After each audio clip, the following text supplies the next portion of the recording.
Bonjour à tous et bienvenue sur Esprit Millionnaire. On se retrouve aujourd'hui pour une nouvelle vidéo où je vais vous expliquer pourquoi et comment j'ai loupé une super affaire, donc pour que vous puissiez éviter de faire ces erreurs là et pour que quand il y a des bonnes affaires comme ça, vous puissiez tout simplement les avoir.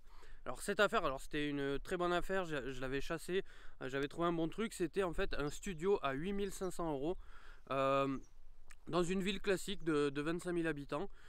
Donc déjà c'était un produit exceptionnel. Il y avait juste un problème technique, mais que en tant qu'investisseur je savais résoudre ce problème technique. Donc c'était un studio totalement viable. Donc c'était un studio affiché 8500 € qui venait de tomber à l'affiche. Donc j'appelle l'agence immobilière, je dis voilà, j'aimerais visiter ce bien là. On était mardi, elle me dit ok, pas de souci. Moi-même j'étais pas trop disponible, donc on avait prévu une visite pour le vendredi. Arrivé à la visite du vendredi, l'agent immobilier me dit tout simplement c'est trop tard, le bien est vendu. Donc pourquoi? Tout simplement, elle m'a expliqué que quand elle est allée mettre le panneau sur le bien, le voisin a vu le panneau et forcément vu le prix, l'a acheté tout de suite pour faire lui-même les travaux.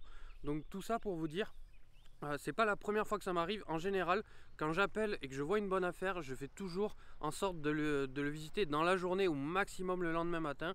Là, j'ai un peu baissé ma garde, je me suis un peu reposé entre guillemets sur les lauriers. Je me suis dit, allez, c'est bon, dans 3 jours, personne va aller dessus, etc. Et bien sûr, quelqu'un allait dessus. Donc voilà, donc tout ça pour vous dire juste quand vous avez une bonne affaire, quand vous pensez que vous avez trouvé une pépite, que vous avez chassé une pépite, visitez-le vraiment dans l'heure, dans la journée d'après.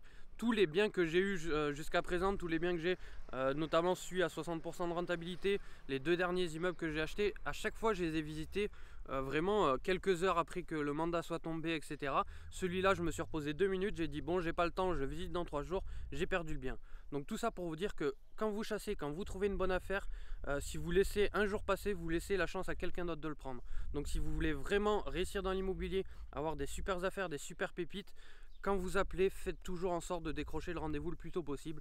C'est ce que je fais depuis toujours, j'ai baissé la garde, j'ai perdu une bonne affaire. Donc si vous voulez avoir des bonnes affaires, franchement, visitez vraiment le plus vite possible, quitte à sortir des excuses. En général, je sors l'excuse, ah mais je suis en voyage, je peux vraiment pas ce week-end, est-ce qu'on peut pas même ce soir, est-ce qu'on peut pas même entre midi et 2. En général, je décroche toujours les visites avec ce genre d'excuses, c'est comme ça que je suis toujours prioritaire entre guillemets sur tous les biens. Là, j'ai baissé ma garde une fois, je l'ai perdu.